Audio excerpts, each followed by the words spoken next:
Bonjour, comme dit quelqu'un d'autre. Bien sûr, il est là. Le générique de Direct était lumineux. Vous l'attendiez, il est donc là, il y a foule sur le plateau de Direct aujourd'hui. Gorbatchev ne risquait effectivement pas de l'avoir puisque nous l'avions réservé depuis longtemps pour Direct sur le plateau de Canal+. Voici Michel Coluche. Ah, très fort. Voici. Ça va. Alors Michel, vous allez prendre votre place de rédacteur en chef et je voulais dire auparavant quand même que si je vous ai invité, c'est pour une répète. Ouais, c'est ça. C'est une vraie répète. Voilà, c'est pour voir où c'est, tout ça. Voilà. Je voulais que tu connaisses parfaitement l'itinéraire entre Europe 1 à 18h, quand tu sortiras, il y en aura pour tout le monde. Hop. Et Canal+, je fonce. Où tu devras arriver en courant, car à partir de lundi prochain, le 7, 20h15, ouais. C'est le deuxième et dernier événement de la rentrée télévisuelle. Ouais. C'est le deuxième. Il n'y en aura plus après. Non, parce que le premier, c'était moi. C'était moi avec le premier journal de la rédaction en direct et en clair à la mi-journée pour Canal+. Ouais. Donc, moi, le premier, c'est normal, je me sers. Normal, oui, et le deuxième, c'est toi pour 20h15, un journal télé comme on en aura rarement vu. Info. Voilà. Info, mais le faux. chiffre, faux et pas X. Voilà. Tiens, ça y est, regarde. Ah, voilà. Bon. Donc, aujourd'hui, on va quand même faire un journal complet. Tu pourras intervenir quand tu veux, comme tous les invités rédacteurs en chef. Hier, c'était Philippe Noiret. Tu vois que la succession est quand même tout à fait intéressante. Oui. Tu nous expliqueras en détail ce que c'est que ce journal Info à 20h15 sur Canal+, en clair, du lundi au vendredi à partir de lundi prochain. Moi, je rappelle que Direct, c'est 90 minutes en clair également, avec toute la rédaction de Canal+. Éric Gilbert dans un instant. Je vous rappelle que vous pouvez y assister. Merci à tous ceux qui sont là aujourd'hui. Ceux qui sont là pourront poser des questions. L'adresse, c'est celle-ci. Vous choisissez votre invité. Je ne perds pas de temps, je ne le répète pas. Pour demain, il est trop tard. Pour après-demain, ce sera Sylvie Vartan. Donc écrivez très vite si vous voulez voir Sylvie Vartan après-demain. Sinon, vous pouvez participer à tout moment. Alors là, sans vous déplacer, par le téléphone, poser toutes les questions sur toute l'actualité. Que ce soit sur Gorbatchev à Paris, ou sur le raid en Tunisie, ou encore sur le prix du beurre, pourquoi pas. Ou Gorbatchev ailleurs, même. Ou Gorbatchev ailleurs. Comme ça, il peut ou partir. des questions sur Coluche, ou à Coluche. Celles-là, nous les stockerons, celles qui concernent plus directement Coluche, et nous en parlerons à partir de 13h20. Mais Coluche a bien d'autres activités que la radio et que la télévision, puisqu'il est recordman du monde depuis dimanche en moto. Il faut quand même le faire. Et puis, il fait des publicités, on le verra aussi dans ce journal. Enfin, il a plein de métiers. Voilà. Dans cette édition, puisqu'il s'agit d'abord d'un journal, Direct, c'est toute l'actualité d'aujourd'hui avec Éric Gilbert. Michel, est-ce que vous trouvez normal qu'on invite le patron de l'Union soviétique en France? Oui, je trouve normal qu'on invite tous les chefs d'État en général. Ouais. Même quelqu'un qui ne respecte pas, par exemple, les droits de l'homme et qui refuse d'en entendre parler. Qui respecte pas les droits de l'homme, nous on a bien coulé le Rainbow Warrior. Qu'est-ce que vous voulez qu'on vous dise? Il faut faire avec l'intérêt de son pays au moment, quoi. C'est ça aussi, hein. Les mecs, ils sont pas là pour rigoler vraiment. Eux, ils font un boulot qui est pas vraiment drôle. Hein. Coluche, tu sais que c'est devenu la mode maintenant depuis quelques jours, là, sur toutes les chaînes de télé. On l'a vu dans le jeu de la vérité, où, soit dit en passant, le Figaro le révèle ce matin, tu as encore battu des records, tes propres records d'écoute. 40% des téléspectateurs regardaient ton jeu de la vérité. Les records, c'est fait pour ça. Vendredi, les records, c'est fait pour être battu, mais quand même, c'est pas si facile, regarde en moto. Hein. Et 40%, ça veut dire 20 millions de gens regardaient Coluche au deuxième jeu de la vérité de Coluche vendredi soir. C'est quand même pas mal. Il y avait un sondage. Il y avait un sondage c'est ça qui m'a le plus intéressé, c'est qu'il y a 63% donc des gens qui étaient pour, et je sais pas, 35, et 35 qui étaient contre. Oui. Et ça en fait pas beaucoup qui sont indifférents. Ah ben nous, on n'a pas d'indifférents. Parce que ce que je voulais dire, c'est que tout d'un coup, alors on découvre la possibilité de faire intervenir les téléspectateurs et de leur demander leur avis. Alors il y avait ce sondage au jeu de la vérité. J'ai vu qu'il y en aura un ce soir à l'heure de vérité. Pour ou contre Chevènement, en gros, et des réformes Chevènement. Eh bien, nous, on a lancé la mode, puisque c'était là le premier jour de Direct, et c'est vrai qu'on a eu des résultats extraordinaires. 2 jours avant le départ de RNU, le téléspectateur de Canal+ disait oui, il ferait mieux de s'en aller. Maintenant, il a fait son temps. On a assez menti, on s'est assez coincé, on s'en va. Alors aujourd'hui, eh bien, on va savoir s'ils sont d'accord avec toi. Je voudrais poser aux téléspectateurs qui nous regardent la question, est-ce que vous êtes d'accord pour que la France ouvre le dialogue avec Gorbatchev, autrement dit, invite Gorbatchev à Paris, auquel cas vous votez A, et si au contraire vous pensez qu'on pouvait s'en dispenser, qu'il ne faut pas parler avec des gens qui ne parlent pas la même langue que nous, alors là vous votez B. Oui, mais enfin, qui parlent pas la même langue que nous, il y en a quand même un paquet, hein. Les Éthiopiens ne parlent pas comme nous, on chante pour eux, hein. Oui. Non, il faut faire, on fait des affaires, quoi. La France, c'est comme un grand commerce, l'URSS, c'est comme un très grand commerce, et bon, on est bien obligé de faire du commerce avec ces gens-là, autant avec l'Amérique qu'avec l'URSS. Mon cher Coluche, on va enchaîner avec l'actualité. Avec la Pologne, non, il n'y a rien à acheter, tu veux. Donc c'est pas intéressant, il n'y a rien à revendre. On va rester dans l'actualité puisque tu es déjà en train de jouer ton rôle de rédacteur en chef de la semaine prochaine. Alors, lors du mariage de la semaine dernière avec ton mari, Monsieur Le Luron, tu as, dans la calèche, tout d'un coup, révélé quelque chose qui nous intéresse, nous tous ici particulièrement à Canal+. On regarde. Une petite pub.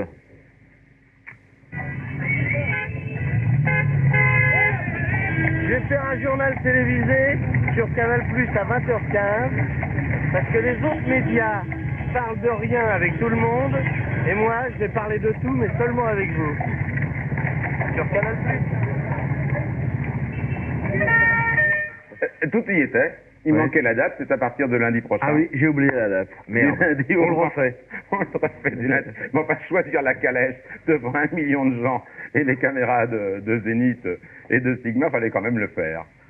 Alors, des explications quand même. Pourquoi, alors que tu sortiras d'1h30 d'émission en direct dans Il y en aura pour tout le monde sur Europe 1, il demande quand même déjà un sacré travail, il faut bien le dire. Oui, on est en tant que responsable là-bas, je le vois faire. Pourquoi venir sur Canal+, faire un journal télé à 20h15, autre boulot en dehors de l'argent, tu veux dire? Oui, bien sûr. Bon, alors... Je connais la maison. Je suis salarié ici comme toi, t'as pas pu venir pour l'argent. En dehors de ça, il y a longtemps que je vois, je me suis emmerdé, quoi, à voir des journaux télévisés. Et il faut bien regarder, puisque c'est quand même de là que viennent la majorité des informations qu'on connaît en France. Et on s'ennuie, quoi, c'est sinistre. Les types qui parlent pensent que c'est eux qui font l'événement, alors qu'évidemment, ils n'en sont que les... Tu parles des journaux de 20 heures, d'une demi-heure? Oui, des gros journaux, les gros journaux, quoi. Hein, bon, à part Mourouzi, justement, qui a vraiment renouvelé le genre, mais quand même dans le genre sérieux. Ce que j'aimerais, c'est que, d'une part, on comprenne ce qu'il y a à dire sur les informations, ce qui n'est pas souvent le cas, et que d'autre part, on se marre comme c'est pas triste, quoi. Mais alors, tu vas le faire avec tout le matériel habituel des journaux télévisés. Voilà. Il y a toutes les images, les images internationales, voilà. Alors, 20h15, ce sera en contrepoint des journaux télévisés grand-messe qui auront commencé à 20h. Ils ont qu'à se déplacer. Ils ont qu'à se mettre plus loin, après. Si eux, ils commencent à 20h30, je les dérange pas. Ouais. Tu penses que c'est la seule solution? Ils s'en sortiront pas sans ça? Ben, moi, je crois qu'il faut, oui, c'est ça. Ils devraient faire les titres jusqu'à 20h15, me laisser passer, puis reprendre à 20h30. Ouais. Ils écoutent, je suis sûr qu'ils écoutent en ce moment. Oui. Je voudrais qu'on revoie le titre que tu veux donner à ton émission. Coluche Info. Alors, voilà. Coluche Info. Alors, ça veut dire que c'est info, hein? Oui, c'est info, oui. En typo, comme avec les ruelles, mais on s'en fout, hein. Il y aura même une séquence de fausses nouvelles. Il y aura une séquence de fausses nouvelles particulièrement. Mais quel est l'intérêt des fausses nouvelles? De pouvoir dire la vérité, quoi, puisque tu annonces que c'est une fausse nouvelle et tu dis, ben voilà, par exemple, voilà, je sais pas, un truc... Et est-ce que les téléspectateurs... Information que tout le monde connaît vrai et que personne ne dit, quoi. Et est-ce que les spectateurs de Canal+ pourront participer? En direct? Ah non, parce que ça dure un quart d'heure, on n'aura pas le temps, on prendra pas les gens au téléphone. Mais par contre, il y aura une possibilité de donner son avis sur les informations, c'est le même procédé que ce que j'ai utilisé à Europe 1 avec le répondeur automatique. On va faire ce qu'on appelle un vidéo public, c'est-à-dire qu'il y aura ici un camion dans lequel on peut camion vidéo, faire 1 minute de télévision. Qui tournera d'ailleurs, qui se déplacera, on dira où il est. Et on dira dans quelle ville il est, à quel endroit il se trouve. Alors un camion avec une vidéo mobile à bord, et on pourra parler aussi longtemps qu'on veut? 1 minute, je crois. À 1 minute. Au bout d'1 minute, ça coupe. Mais si tu veux, t'en prends 2 des minutes, hein. Il faut refaire la queue, t'en fais 2 autres. D'accord. Alors là, ça sera quoi? Ou bien des affirmations, qu'est-ce que tu demandes? Ce qu'il faut, alors que les gens donnent leur avis en général sur les informations, que les gens posent des questions, qu'ils fassent des remarques, qu'ils déposent là des idées, de n'importe quoi, tout ce qui peut... Souvent les gens disent, ah, vous avez de la chance, vous parlez dans les grands médias, et alors vous pouvez dire ci, vous pouvez dire ça, et nous, alors on n'a jamais... C'est vrai qu'il y a une majorité des gens qui n'ont pas la parole et qui subissent la parole des médias. Donc j'avais raison, Michel. Donc il y aura vraiment la participation des spectateurs ou de tous les Français. Oui, c'est ça. Ce sera leur journal. Ouais.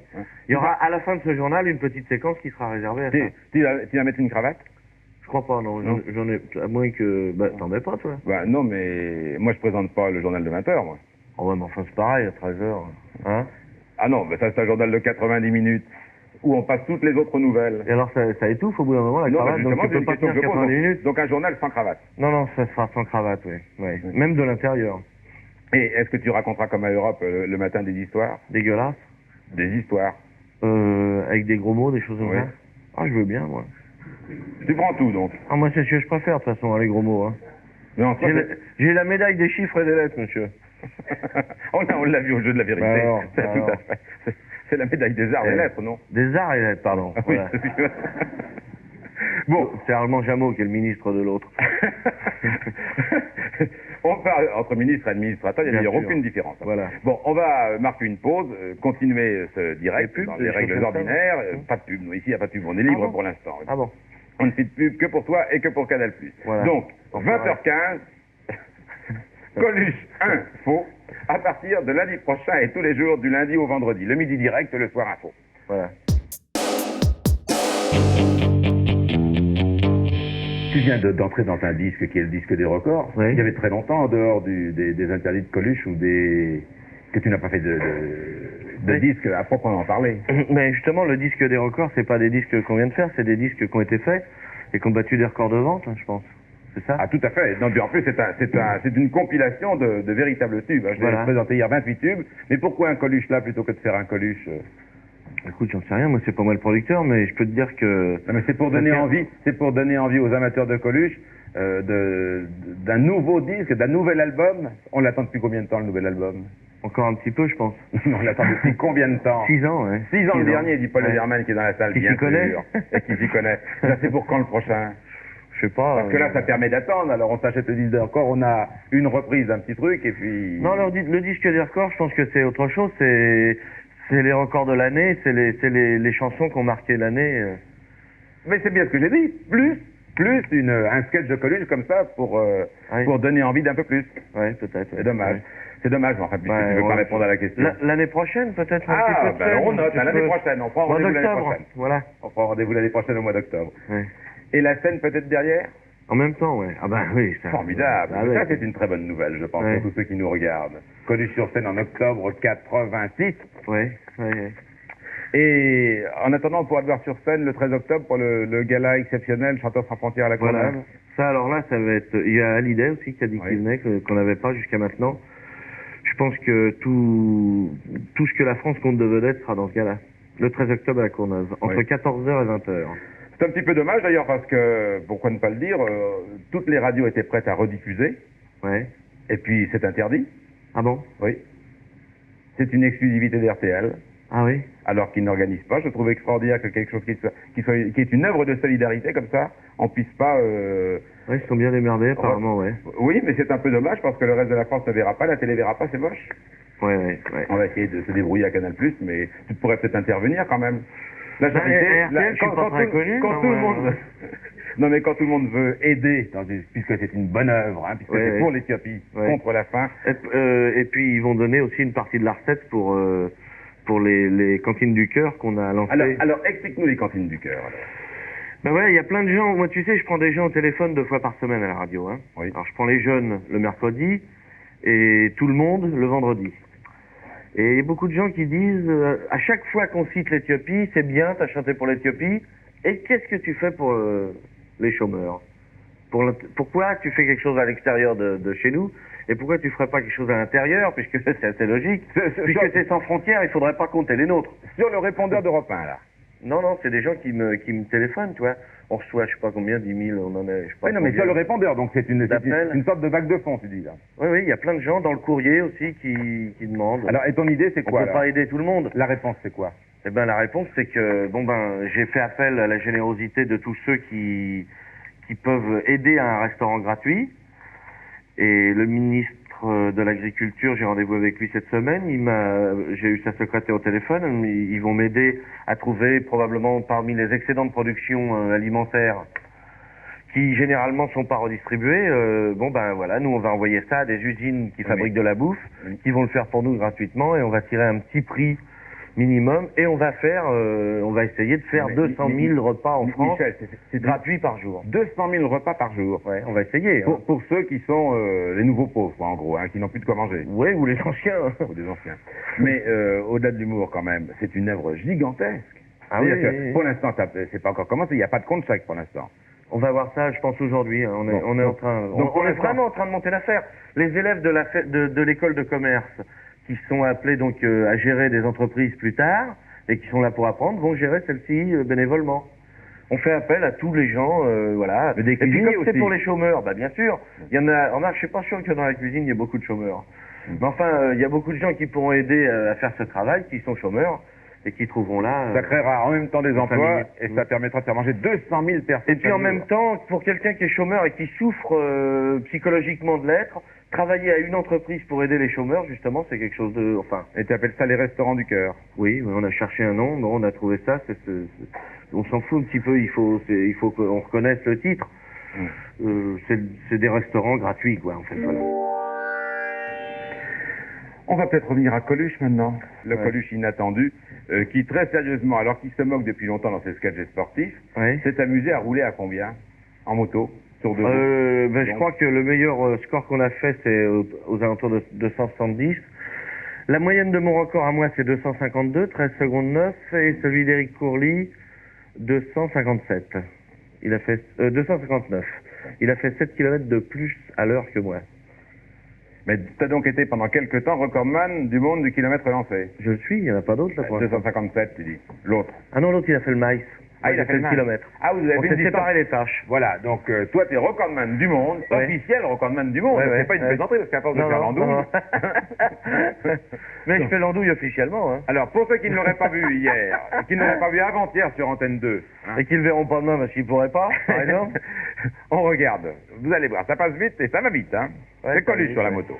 On a établi un record du monde qui sera assez facile à battre. D'ailleurs, la société Elf qui nous avait patronné pour ça va mettre avec moi et ses pilotes le titre en jeu au mois de février. Là, un vrai concours, alors là, cette fois-ci. On va essayer de faire... Tu as ranimé le record, en fait, c'est ça? Oui, oui, c'est ça. Oui. Mais à ton avis, tu pourrais monter à combien, toi? Ah, mais c'est pas un problème, ça. C'est la moto, c'est pas moi. Mais toi, tu sais, je sais pas, il faut voir. Tu rêves de faire mieux, tu l'as dit, là. Oui. Ah oui, on va faire mieux, c'est sûr, oui. Cet hiver, au mois de février, compte tenu du fait qu'au mois de février, on risque d'avoir une meilleure qualité d'air pour faire le mélange, et avec un peu de chance, on n'aura pas ces rafales de vent, parce que aussi, là, on avait une journée pour faire ça. Alors que la prochaine fois, avec la société Elf, quand on va retourner faire les records du monde avec leur machine à eux, qu'ils ont développée, la 500, la 750 et la 1000, on va probablement disposer de plusieurs jours, donc voilà. Et on a plus de chance. On pourrait dépasser les 3000, les 300, pardon. Oui, probablement, on va dépasser. On va, à mon avis, on va, avec les machines existantes aujourd'hui, approcher 300 à l'heure. Mais vous savez, ça, c'est le kilomètre départ lancé. Bon, ce que j'ai fait moi, ce qu'a fait Eric, c'est le miles départ lancé. Mais il y a plein de records. Il y a le départ arrêté, il y a le kilomètre, il y a les 10 km, les 100 km, l'heure, les 10 heures, les 24 heures, il y a plein de records à faire. Comment se fait-il que tu aies rêvé si longtemps de ce record? J'ai rêvé d'être pilote de course quand j'étais enfant, et puis aujourd'hui j'ai eu les moyens de réaliser ça. C'est un petit peu tard, en fonction, tu vois, parce que je me suis intéressé à la gastronomie beaucoup plus, si tu veux. Alors, j'ai fait ça un petit peu. D'ailleurs, Eric Courly, sur la même machine, dans les mêmes conditions, le même jour, a été 7 km à l'heure plus vite que moi. Il est plus maigre. Parce qu'il est plus mince, il arrive mieux à se profiler derrière la moto. Qui est-ce qui t'a appris à faire de la moto? Qui m'a appris? Oui. Personne. J'ai fait de la moto depuis que je suis enfant. Mais à un moment, tu as travaillé ou connu les Monnerais? Oui, j'ai été traîné beaucoup autour du mécanicien de Georges Monneret, et Monneret faisait beaucoup de records du monde, alors ça m'avait impressionné. C'est le grand champion motocycliste. Voilà, ça m'intéressait vachement, et je m'étais dit que, bon, j'allais le faire, je l'ai fait pour moi. Alors, je vends pas de moto, j'attire aucun... Michel, est-ce que tu sais que tu te fais épingler dans l'équipe ce matin? Tu n'as pas lu, je t'ai pas montré. Non. Tu te fais épingler parce que, on rappelle que d'habitude tu te paies les sportifs. Ouais. Sportif ou contre sportif, pour toi c'est la même chose. Ouais. Et tout d'un coup, tu es sportif, là. C'est-à-dire qu'il y a quand même une différence. Tu sais, la moto, c'est un petit peu la même chose que le cheval. Les hommes et les femmes sont classés ensemble dans les courses de jumping parce que c'est le cheval qui fait le boulot. Tu vois, l'autre c'est que le pilote. Alors, ça n'enlève rien à la difficulté de le faire, mais pour la moto c'est pareil. On s'assoit dessus et la moto, soit elle y va pas. Là, tu ne te prends pas pour un sportif. Non, moi je pense que, bon, effectivement, pilote à haut niveau, de toute manière, c'est un sport. T'as vu comment on n'a pas l'impression que c'est fatigant, et pourtant on arrive crevé, on est tendu, J'ai fait 5 tentatives dans la journée, j'étais lessivé, j'ai dormi dans l'avion, enfin, un truc qui m'arrive jamais, tu vois, je me suis endormi. Pas heureux quand même. Ah oui, oui, on était deux dans le même cas, on était heureux. Et Eric est beaucoup plus sportif physiquement que moi. Et là, c'est pas tellement musculaire, l'effort, c'est vraiment une tension Et si à 250, le piston coinçait? Ah ben là, c'est le rail. C'est le rail. Le vrai journal maintenant, puisqu'il est presque 14h, le rappel des titres avec Patrice Arditi. Coluche, tout le monde a droit au travail, aussi maintenant vous partez travailler? Ah ben un peu, oui. Oui. Alors c'est quand même le bagne parce que oui. il y en aura pour tout le monde, c'est à 16h30, mais vous êtes à Europe 1 dès 14h30 tous les jours. Ouais, de 14h30, 15h, ça dépend s'il y a beaucoup d'actualité ou pas. Et là vous préparez la revue de presse? Ouais, on prépare les conneries qu'on va pouvoir dire dessus, quoi. Avec toute l'équipe, Aldo Ludo? Je suis content d'ailleurs, à propos de revue de presse, que Chantal Nobel ait enfin refait surface, parce qu'il y avait quand même extrêmement longtemps qu'elle avait disparu de la une. Et si tu veux, nous, on vit de ça, et il faudrait quand même lancer un appel à toute catégorie d'artistes, si vous pouvez, encore, faire parler de vous pour rien, que nous, on puisse dire merci d'avance. Si vous n'avez pas de décodeur, eh bien, vous pouvez passer sur Europe 1. Allô, c'est à vous avec Morin. Puis ensuite, à 16h30, il y en aura pour tout le monde. Si vous avez un décodeur, vous restez sur Canal+, bien sûr. Et si vous n'avez pas de décodeur, je vais en acheter un. Parce que ça marchera pas, ça, c'est ça. Et vous retrouvez Coluche en clair à partir de lundi sur Canal+. En matinée, c'est avec Gildas, et en soirée, c'est avec Coluche. C'est ça. À 20h15, donc, Coluche Info à partir de lundi. Du lundi au vendredi, 20h15, en clair tous les soirs. C'est bien la première fois que je serai clair d'ailleurs. Canal+. Probablement. Bon après-midi à vous tous, merci Coluche. Enfoiré, excusez-nous.